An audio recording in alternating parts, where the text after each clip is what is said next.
जय हिंद दोस्तों, आप सभी लोगों का स्वागत है। तो इस वीडियो में हम लोग पढ़ेंगे डीएलएड फर्स्ट सेमेस्टर गणित। आइए देखते हैं कि किस प्रकार से प्रश्न आपको परीक्षाओं में पूछे जाते हैं।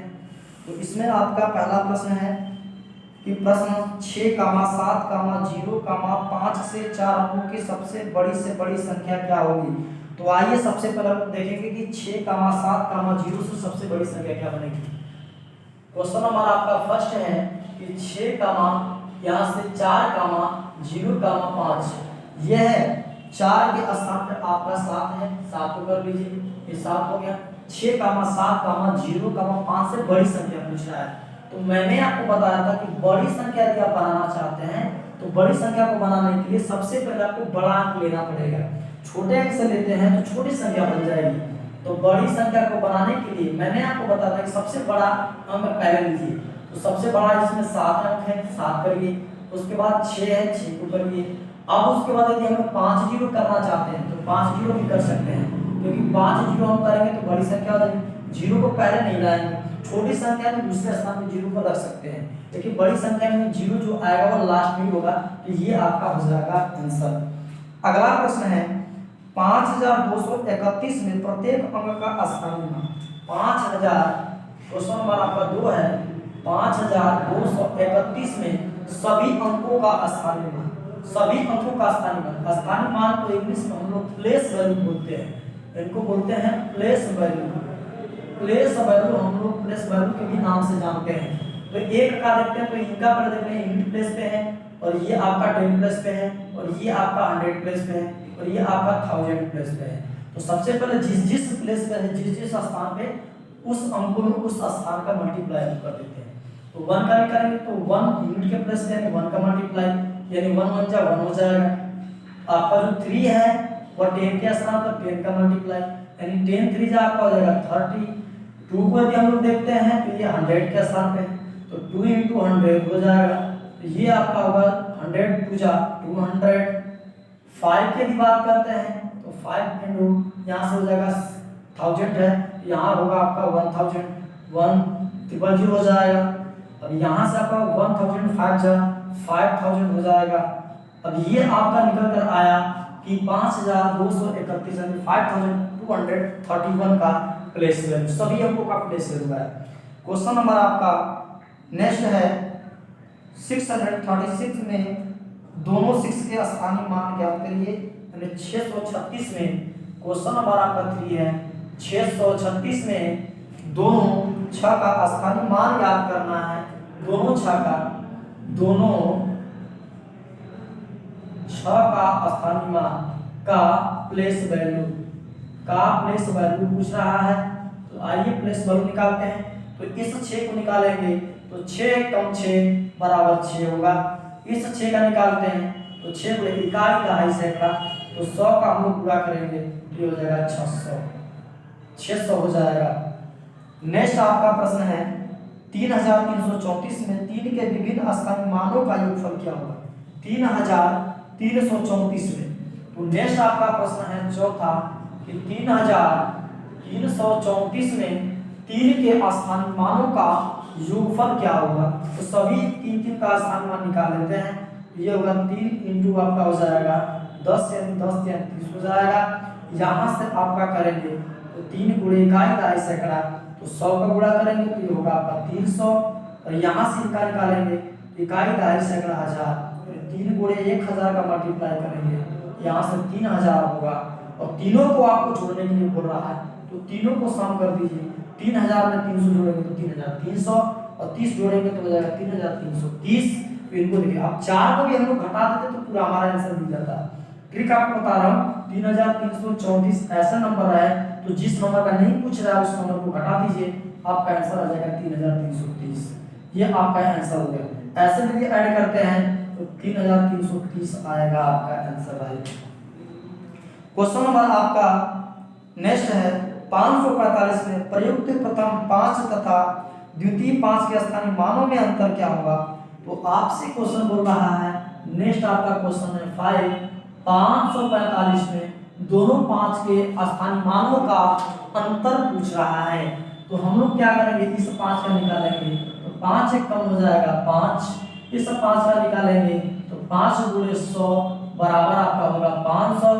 इसमें जो बड़ा रहेगा उसमें से छोटे संख्या को घटा लेंगे, तो बड़ा 500 है, छोटा आपका 5 है, तो दोनों का जो अंतर निकलेगा वह आ जाएगा आपका आंसर 500 में से यदि 5 को घटाते इसी 5 को तो आपका आएगा कितना 400 आ जाएगा 95, आपका आ जाएगा आंसर 495 आंसर आएगा। नेक्स्ट है आपका निम्नलिखित को रोमन संख्याओं में किस प्रकार लिखेंगे। रोमन अंक में तो आपका अगला है 6, आपका कह रहा 40 को रोमन अंक में क्या लिखेंगे, तो 40 को मैंने आपको बताया था कि 40 को लिखने के लिए x और l का प्रयोग करते हैं, ये आपका 40 हो गया। 50 को क्या लिखेंगे, तो 50 को आप लिखेंगे केवल l लिखेंगे। 60 को क्या लिखेंगे, lx लिखेंगे। 70 को क्या लिखेंगे, l लिखेंगे। और 80 को क्या लिखेंगे, 80 को l लिखेंगे। और यहाँ से 90 को क्या लिखेंगे, 90 को लिखेंगे xc लिखेंगे। और 100 को लिखेंगे c लिखेंगे। ये आपका हो जाएगा आंसर। नेक्स्ट आपका है निम्नलिखित भागफल तथा शेषफल लिखिए। तो आपसे पहला प्रश्न दिया है यहाँ पे, इसमें देखिए क्वेश्चन नंबर 7 में दिया है, पहला इसका है प्रश्न कि 0 में 5 का आपको डिवाइड करने के लिए कह रहा है, तो 5 का डिवाइड करते हैं तो यहाँ पे 5 हमारा हो जाएगा भाजक और यहाँ से 0 हो जाएगा आपका भाज्य। तो हम यदि भाजक का जो भाग जिसमें भाग करते हैं तो हमारा उत्तर क्या आता है, तो हमारा उत्तर निकल कर आएगा 0, यानी 0 हमारा हो जाएगा भागफल, 0 हो जाएगा भागफल, यानी हमारा आंसर आएगा 0 भागफल, क्योंकि 0 में हम लोग किसी संख्या का भाग करते हैं तो हमारा आंसर आएगा 0 ही, तो ये हो जाएगा हमारा भागफल। इससे बढ़कर 375 हो जाती है तो कीमत में कितने % की वृद्धि हुई। देखिए इस प्रकार का यदि परीक्षा में आपको प्रश्न पूछे जाते हैं कि यदि यह दाम इतना था बढ़कर इतना हो गया है, तो पहले सबसे पहले हम जितना दाम बढ़ा है उसको निकाल लेते हैं और जिस दाम पे आपको दाम बढ़ा है उसी पे आपको निकालना है कि कितना % वृद्धि हुई है। तो सबसे पहले हम लोग क्या करेंगे, पहले हमारा दाम कितना था 300 रुपया था, अब 300 रुपये से बढ़कर कितना हो रहा है 375 हो रहा है, 375 रुपये, यानी इनमें आपका केवल 75 रुपये ही बढ़ रहा है। कितना बढ़ रहा है, 75 रुपये ही बढ़ रहा है। तो 75 रुपये हम लोग क्या करेंगे, 75 रुपये का अब इसी पे दाम बढ़ा है तो इसको हम लोग नीचे कर लेते हैं, अब गुणते कर लेते हैं 100 और आपका वृद्धि निकल कर आ जाएगा। डबल जीरो से डबल जीरो कैंसिल हो जाएगा, यहाँ से 3 एक कम 3 बार में कटेगा, अब यहाँ से 3 यदि एक बार में काटेगा तो ये काटेगा 25 बार में। अब यहाँ से आपका 25/1 का मतलब आपका यदि 25 में 1 का भाग करते हैं तो 25 ही आएगा, ये 25% की वृद्धि आएगी। ये आपका हो जाएगा क्वेश्चन नंबर 1 का आंसर। आपका क्वेश्चन नंबर 2 है, एक वर्ग का परिमाप 225 सेंटीमीटर है, इस वर्ग की भुजा का मान ज्ञात कीजिए। यदि इस वर्ग की भुजा 2 सेंटीमीटर कर दी जाए तो प्राप्त वर्ग का परिमाप क्या होगा। तो सबसे पहले हम लोग क्या करेंगे, इस वर्ग को हम लोग बना लेते हैं और उसका जो परिमाप दिया 225 वहां से हम लोग भुजाओं को ज्ञात कर लेते हैं। भुजाओं को ज्ञात करने के साथ साथ 2 सेंटीमीटर जो दिया है उसको हम लोग घटा लेते हैं। उसके बाद जो हमारा परिमाप यहाँ मिलेगा वो नए वर्ग का परिमाप बन जाएगा। तो हम लोग क्या करेंगे, यदि हम एक वर्ग बनाते हैं, वर्ग आप उसी को कहेंगे जिस चतुर्भुज की सभी भुजाएं आपस में बराबर होंगी। यानी यहाँ से हम निकालना चाहें तो यहाँ से परिमाप 4 गुणे भुजा बराबर हो जाएगा 225 सेंटीमीटर। तो यहाँ से भुजा आप निकालना चाहेंगे तो हमारा कट जाएगा 225 बटे हो जाएगा 4 सेंटीमीटर और ये पूरा कट जाएगा 56 यहाँ से कटेगा 25 सेंटीमीटर। अब हमारी भुजा आ गई 56.25 सेंटीमीटर, तो भुजा निकले 56.25 सेंटीमीटर, 56.25 सेंटीमीटर, 56.25 सेंटीमीटर। अब हम क्या करेंगे, हमें तो भुजा मिल गई, लेकिन अब कह रहा है आगे कि यदि इस वर्ग की भुजा 2 सेंटीमीटर कर दी जाए, यानी कि 2 सेंटीमीटर घटाया जाए, तो चलिए हम लोग क्या करेंगे, तो नया हमारी भुजा निकलेगी। क्या निकलेगी, नया भुजा। नया भुजा हो जाएगी 56.25 से 2 सेंटीमीटर आप कम कर लीजिए। 2 सेंटीमीटर कम करेंगे तो हमारा निकल कर आएगा 54.25 सेंटीमीटर। नया भुजा आ गई, नए वर्ग की नया भुजा आ गई। अब हम लोग परिमाप निकालते हैं, तो नया नए वर्ग का परिमाप, नए वर्ग का परिमाप निकालेंगे, जबकि परिमाप सभी वर्ग का 4 गुणे भुजा ही होगा, तो 4 गुणे हो जाएगा भुजा, 4 गुणे भुजा, तो 4 गुणे भुजा मिला है 54.25 सेंटीमीटर। गुणा कर लेते हैं तो हमारा 5 चौके 20 के जीरो हाथ में लगा, तो 4 गुना के 8 हो जाएगा, 8 को 10 के जीरो हाथ में लगा 1, और 4 चौके 16, और 16 1 17 हो जाएगा, 17 के साथ हाथ में लगा 1, 4 पंजे 20, और 20 1 21 हो जाएगा, यानी 217.00 सेंटीमीटर हो जाएगा। यानी हम डायरेक्ट लिखेंगे इनको 21 यानी 217 सेंटीमीटर लिख सकते हैं। ये आपका होगा उत्तर। आइए क्वेश्चन नंबर आपका 3 है, व्यंजकों x + 2y और व्यंजक 2x + y के योग में 3x + 3y को घटाने पर प्राप्त व्यंजक क्या होगा। तो हमें क्या करना है कि व्यंजक x + 2y और व्यंजक 2x + y के योग में, तो सबसे पहले हम लोग योग लिखेंगे, दोनों व्यंजक को हम लोग ऐड कर लेते हैं। तो यहाँ से आपका को मैं फर्स्ट मान लेता हूँ, इनको सेकंड मान लेता हूँ, दोनों को ऐड करिए तो फर्स्ट व्यंजक प्लस सेकंड व्यंजक हो जाएगा। अब ये निकल कर आएगा x + 2y, और यहाँ से आपका आएगा 2x + y आएगा। अब यहाँ से हमारा x और 2x होगा 3x प्लस का 2y प्लस का y 3y हो जाएगा।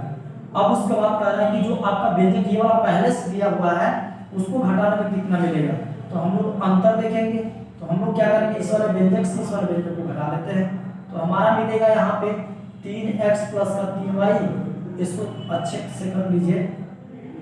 अब माइनस का हो जाएगा आपका, इसको घटाइए तो गुणा करिए 3 एकम 3x और माइनस प्लस का हो जाएगा यहाँ से 3 एकम 3y हो जाएगा। अब आइए घटाते हैं तो 3x प्लस का 3y माइनस का 3x, ये माइनस इस प्लस को करेगा माइनस 3y हो जाएगा। यहाँ से दोनों कटेंगे, दोनों कट रहे हैं, दोनों कट के क्या आएगा 0, यानी आपका आंसर आ जाएगा 0। अगला प्रश्न है, लास्ट है क्वेश्चन नंबर 4, रेखा रेखाखंड किरण में अंतर। तो मैंने आपको बताया था कि रेखा किसे कहा जाता है।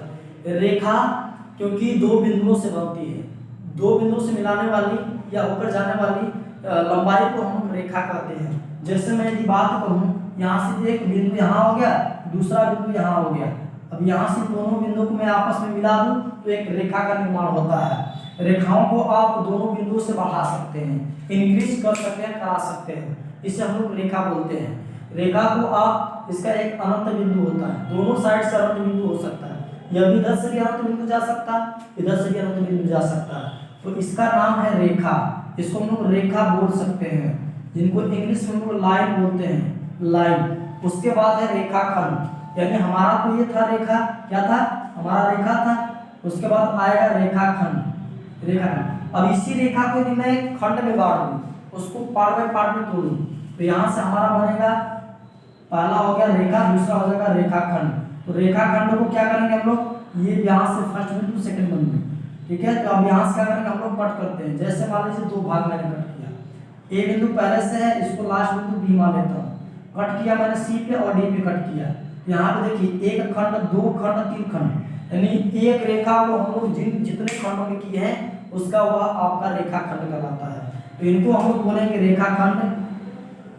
तो हमारा रेखाखंड क्या होगा, रेखाखंड ए बी को कौन सा काटा है, ए सी कामा सी डी कामा बी डी हो गया, जो कि किसके बराबर है, क्या होगा, ये भाई ए बी का एक ग्रुप है, तो हम जोड़कर कर सकते हैं यहाँ से कि इनको यदि ऐड करते हैं तो सभी ऐडेबल किसके बराबर होगा, ए बी के बराबर होगा, क्योंकि ए बी को ही रेखाखंड को, यानी रेखा को हम क्या किए, खंड बाय खंड किए हैं। तो ये आपका रेखाखंड हो गया। उसके बाद आता है आपका किरण, आता तीसरा किरण, ये हो गया आपका रेखाखंड।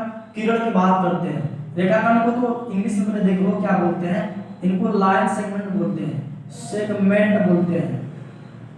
और उसके बाद आपका जो किरण है उसको देखिए, किरण को हम लोग इंग्लिश में बोलते हैं रे, इंग्लिश में रे बोलते हैं। और किरण केवल एक बिंदु से निकलती है तो किसी एक डायरेक्शन में जाती है, दोनों डायरेक्शन में नहीं जाती है, तो एक उसका एक अनंत बिंदु होता है। और इसका यदि हम लोग देखा जाए तो इसका एक अनंत बिंदु इधर हो जाएगा, एक इधर हो जाएगा, यानी शांत बिंदु होता है। यानी अनंत बिंदु बढ़ाना चाहे तो बढ़ा सकते हैं, लेकिन इसको कट कर रहा है तो उसका जो अनंत बिंदु वो शांत है, इसलिए जब किरण की बात हम लोग करते हैं तो किरण का केवल एक अनंत बिंदु होता है। यदि इस डायरेक्शन से निकली तो उस डायरेक्शन में चली गई। जैसे हम कह सकते हैं कि किसी प्रकाश स्रोत से जो किरणें निकलती है तो एक दिशा से केवल दूसरी दिशा में जा सकती है, ये ना कि उस दिशा से लौट कर आएगी, नहीं। तो ये आपका हो गया किरण। किरण का डायरेक्शन ये वाला होगा आपका, ये हो गया रेखा का और ये हो गया आपके रेखाखंड का, क्योंकि रेखाओं को आप बढ़ा सकते हो, रेखाओं को दोनों साइड से बढ़ा सकते हो। इसका इधर भी अनंत बिंदु है, इसका इधर भी अनंत बिंदु है, और इसका देखा जाए तो केवल एक ही अनंत बिंदु है, ये दूसरा स्थिर होता है। इसे हम लोग किरण बोलते हैं। जय हिंद।